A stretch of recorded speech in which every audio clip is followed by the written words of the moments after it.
Tomorrow, I'm happy to know that when I wake up and I'll open my eyes, I'll start my day being with you. And I'll wake up again and again and be with you for the rest of my life.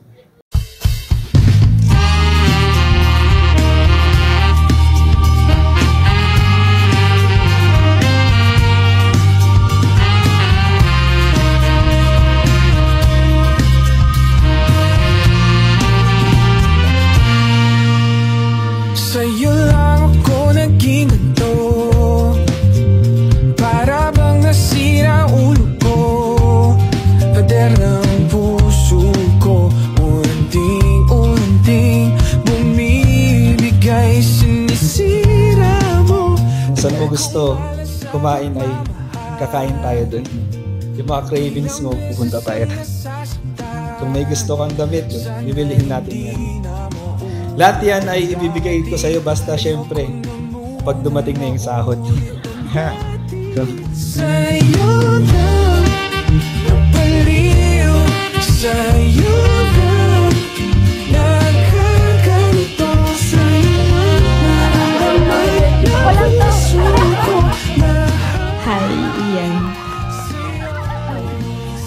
Year 2014, nung hindi ko maamin sa sarili ko na nagkakagusto na ako sa'yo. Kala ko, happy crush lang. Pero iba na pala yung nararamdaman ko.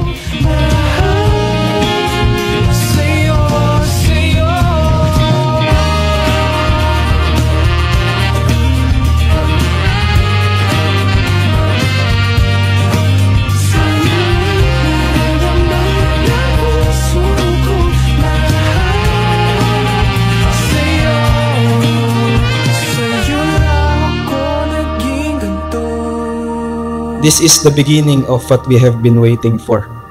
Na kahit parang ikaw lang yung nag-aantay sa akin, pero sa totoo ay patagal ko na rin tong inaantay, tong araw na to.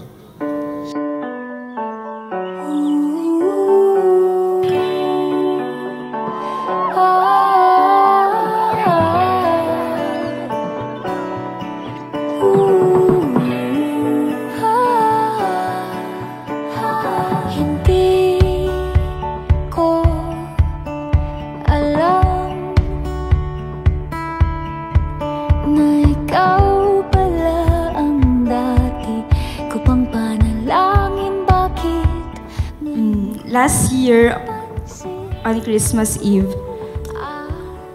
lumuhod ka sa harap ko. You asked me to marry you. I said yes without any doubts and second thoughts.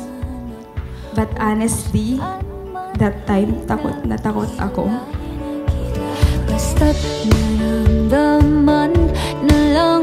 We're gathered together to celebrate the very special love between Ian and Hannah by joining them in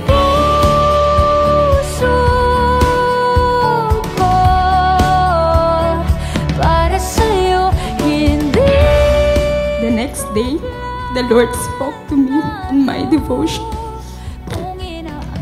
Isaiah 21:10-14 says there, "So do not fear, for I am with you. Do not be dismayed, for I am your God. I will strengthen you and help you. I will uphold you with my righteous hand." Hindi ko alam kung anong mararamdaman ko sa oras na yun, pero ang alam ko lang, kasama natin ang Panginoon ngayon. Ngayon ay sigurado na kahit sa kinabukasan ikaw ang natatanaw. Nakalakaw kapiling, masilayan pagising, at sa bawat umaga na paparating. Ang puso ko'y para sa'yo, hindi ko planado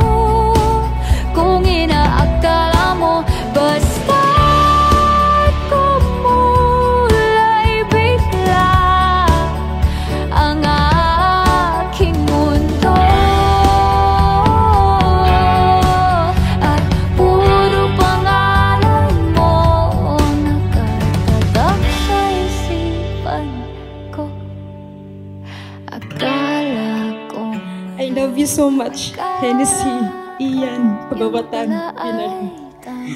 I am completely ready to spend the rest of my life with you, till death do us part. Akala ko maling akala. A new chapter of our lives is about to begin. Even if we don't know what the future holds, as long as I know that I'll have you by my side with God's guidance, I'll be happy, content, and at peace. I love you so much, Hannah. Yun naman pala ay tama.